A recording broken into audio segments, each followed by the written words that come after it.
ये मजदूर है, इसकी कोई ज़िंदगी नहीं है, इसने मर जाना है। कुछ करना चाहता हूँ ज़िंदगी में, मैं कुछ करना चाहता हूँ। मैं कीड़े की मौत नहीं मरना चाहता कि मैं आया, पैदा हुआ और खाया पिया और कब्र में लेट गया।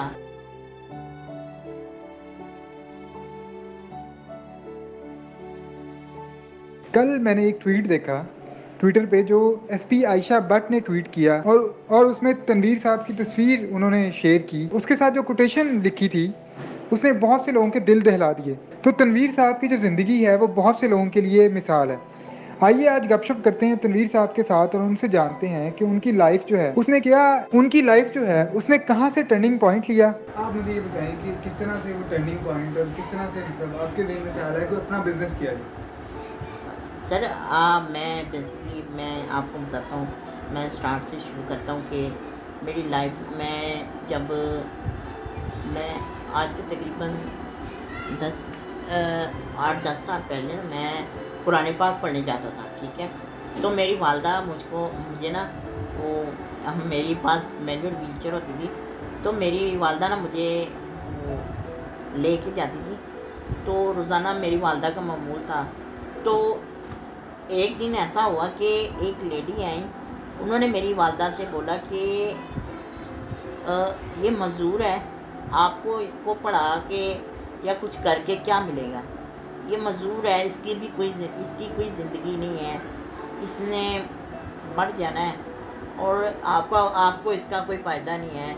इससे बेहतर ये है कि अल्लाह ताला इसे यानी इसे मार दें, या ऐसे वर्डिंग यूज़ की उन्होंने। मुझे उससे कोई वो फ़र्क नहीं पड़ा। लेकिन जब आहिस्ता आहिस्ता जब मेरी एज बढ़ती गई तो मुझे इस चीज़ का एहसास होता गया और मुझे उस लेडी की मैं ये कहता हूँ कि उस लेडी की मुझे बातें समझ आने लगी कि उनकी कहने का मकसद क्या था। और मैं जो अपने स्पेशल पर्सन्स की ज़बो-हाली और उनकी मैं तकलीफ़ें देख रहा होता था और उनकी मुआशरे में उनका रवैया और मुआशरे में अपने साथ होने वाला रवैया देख रहा होता। तो मुझे इस चीज़ की समझ आ रही थी कि उस औरत की कहीं ना कहीं ये कही हुई बात बिल्कुल ठीक थी। और उसके बाद फिर मैंने अपनी लाइफ का एक गोल बना लिया कि मैंने अपनी लाइफ को एक एम दिया कि मैंने अब उस लेडी की बात से ऑपोजिट जाना है मैंने। और मैंने ये तय किया कि मैंने कीड़े की मौत नहीं मरना और मैंने अपनी ज़िंदगी में कुछ ऐसा काम कर जाना है कि मेरे स्पेशल पर्सन्स को लोग ये ना कहें कि वो किसी पे बोझ हैं या वो किसी से मांग के खाने वाले हैं या किसी भी तरह से किसी पे डिपेंडेंट है। उसके बाद फिर सबसे पहले मैंने स्टार्ट किया, मैंने सोचा था कि मैं CSS करूँगा, मैं CSS करूँगा। उसके बाद फिर मैं इस जगह पे मैं ये कहता हूँ कि इस जगह पे मेरी डिसेबिलिटी ने मेरी डिसेबिलिटी मेरे आड़े आ रही थी। लेकिन फिर भी मैंने मैंने ये नहीं सोचा कि मैं CSS नहीं कर सकता, अब मैं मज़दूर हूँ, अब मैं कुछ नहीं कर सकता, मैं हिम्मत हार के बैठ जाता।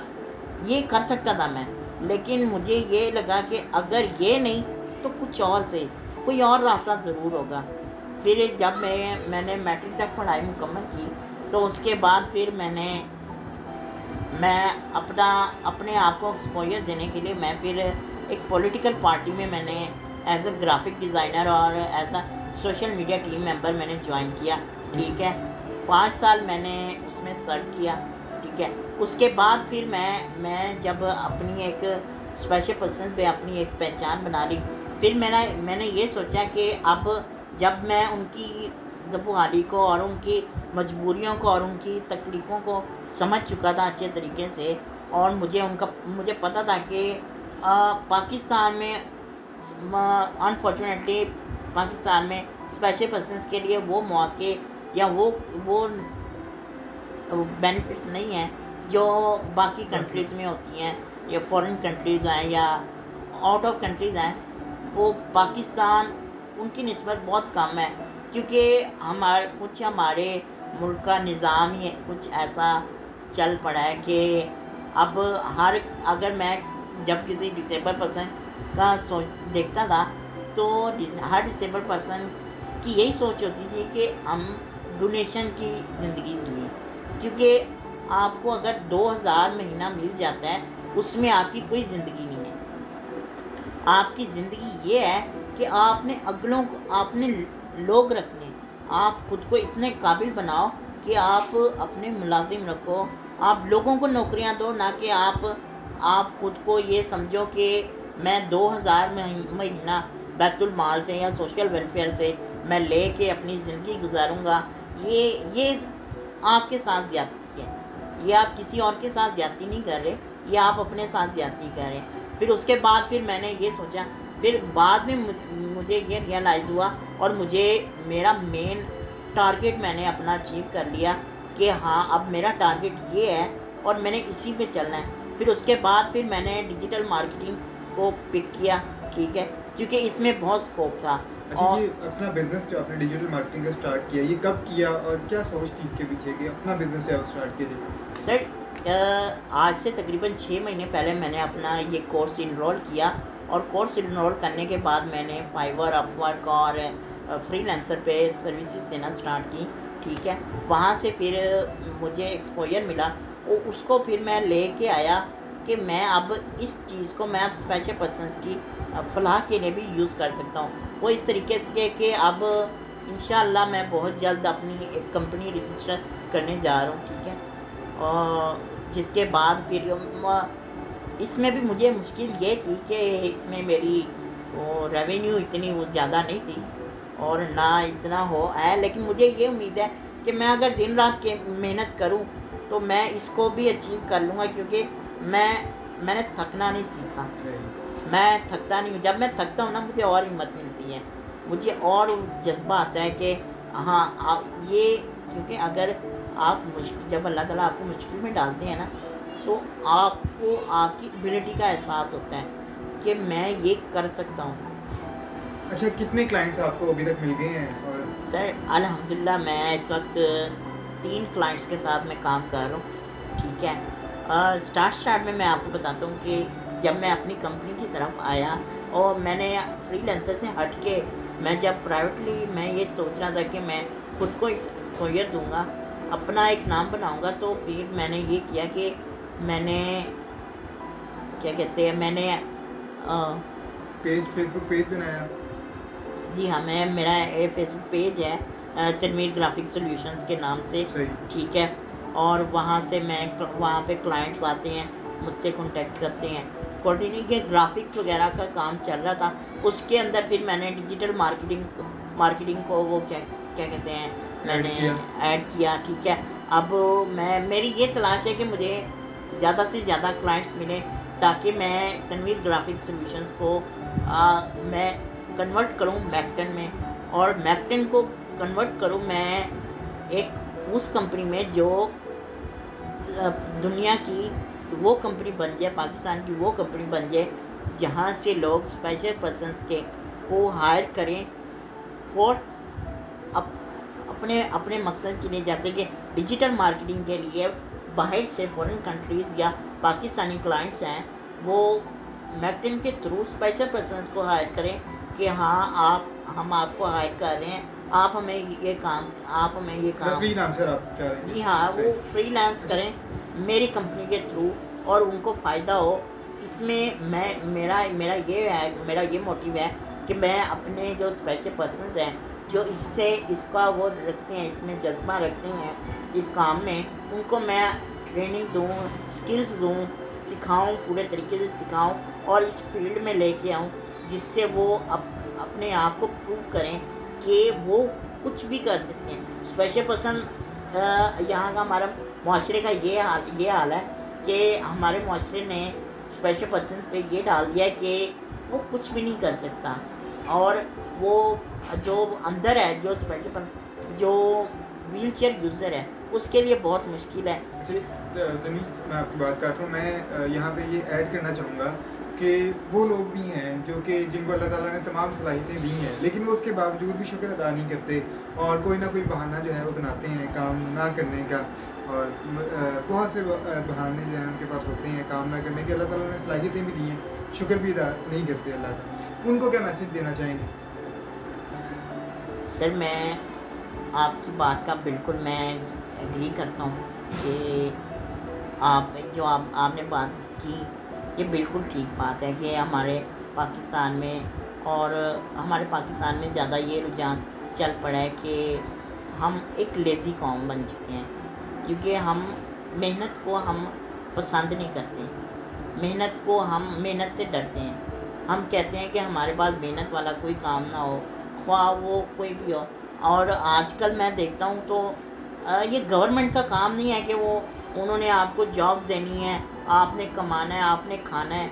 आप मायूस हैं कि आपने हर जगह पे अपनी वो क्या कहते हैं गवर्नमेंट आके वो पेपर इश्तिहार दे दिया, एक जॉब पे आपने इश्तिहार दिया, वहाँ पे आपकी जॉब नहीं लगी, आपने बोल दिया कि बस मेरी ज़िंदगी ख़त्म, मेरी जॉब नहीं लगी, मैं बस आपके पास लोगों को बोलने का बहाना मिल जाता है कि मैंने काफ़ी जगह अप्लाई किया, मेरा नाम नहीं आया, इसलिए मैं फ़ारिग हूँ। ये चीज़ अच्छी नहीं है, क्योंकि आजकल दुनिया तरक्की कर रही है, दुनिया डिजिटल हो रही है। आगे जो दुनिया है वो डिजिटल हो रही है। तो मेरा ये मशवरा है कि आप अपनी इस काहली को, मैं इसको काहली का नाम दूंगा, आप अपनी इस काहली को छोड़ें। आप खुदारा आप आएँ, आप फ्रीलांस करें, आप कोई ना कोई स्किल्स हासिल करें। ये आपके लिए नहीं, आपके लिए ही नहीं, आपके पाकिस्तान के लिए भी ये बहुत बड़ी बात है।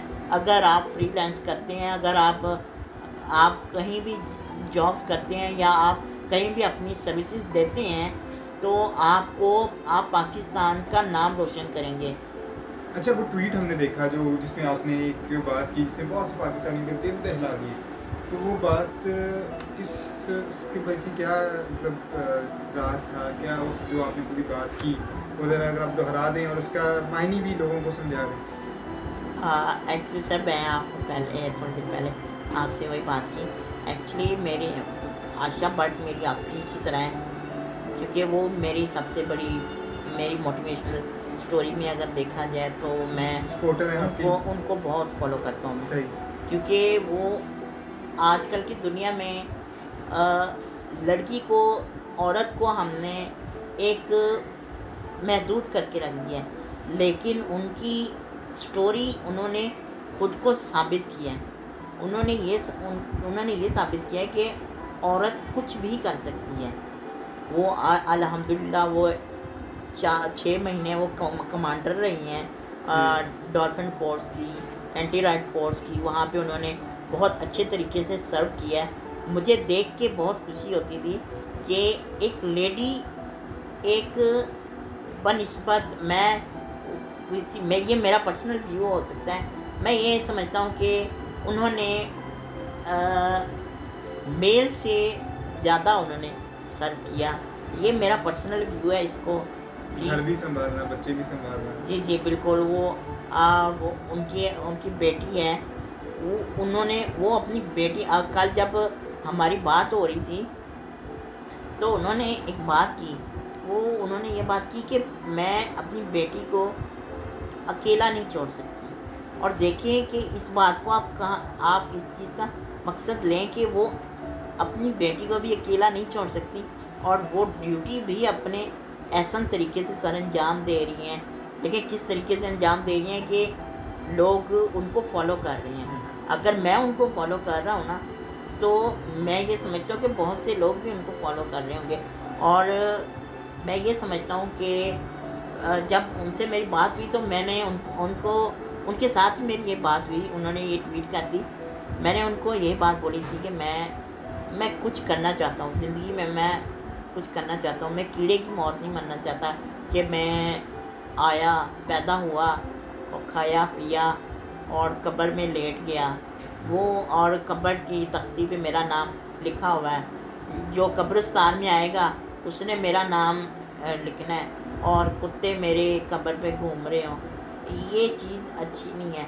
हाँ, अगर मैं अपने आप को प्रूव करता हूँ और मैं अगर अपने स्पेशल पर्सन्स के लिए कुछ ना कुछ करता हूँ और स्पेशल पर्सन्स को मैं एक मकाम दे देता हूँ, तो उस मैं ये समझूँगा कि मैं अपने मकसद में कामयाब हो गया। और मेरे जाने के बाद अगर कोई एक ज़िंदगी भी मुझे अच्छे अच्छे अल्फाज में याद करेगी, तो मैं समझूंगा कि मैंने अपना काम मुकम्मल कर लिया। बहुत शुक्रिया जी तनवीर, ये आपने बातें सुनी। ये बहुत से लोगों के लिए मिसाल है, ना सिर्फ स्पेशल पर्सन के लिए बल्कि बाकी लोगों के लिए भी, पूरी दुनिया के लिए जो है इनकी ज़िंदगी, इनके मकसद और इनके जो अज़ाइम हैं वो पूरी दुनिया के लिए एक मिसाल है। बहुत शुक्रिया।